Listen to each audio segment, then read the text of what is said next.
Fancy a child, Miss Burton, that does not care about flowers, and her heart full of religion, too. How is she to consider the lilies of the field? She knows only birds in cages. She has no idea of the birds of the air. The poor child has to lift everything out of that deep soul of hers, and the buckets of her brain can't stand such hard work. Besides, what notion of the simple grandeur of God can she have when she has never had more than a peep of the sky from between these wretched houses? How can the heavens declare the glory of God to her?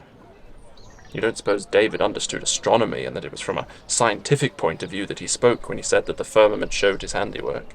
That was all he could say about it, for the Jewish nation was not yet able to produce a Ruskin.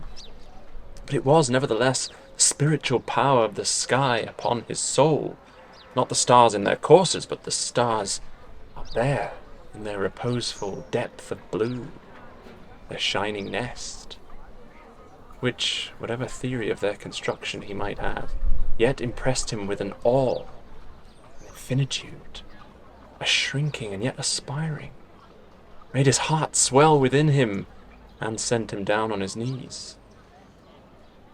This little darling knows nothing of such an experience. We must get her out into the open. She must love the wind that bloweth where it listeth, and the clouds that change and pass. She can't even like anything that does not last forever. And the mind needs a perishing bread sometimes as well as the body, though it never perishes when once made use of, as Mattie told me yesterday.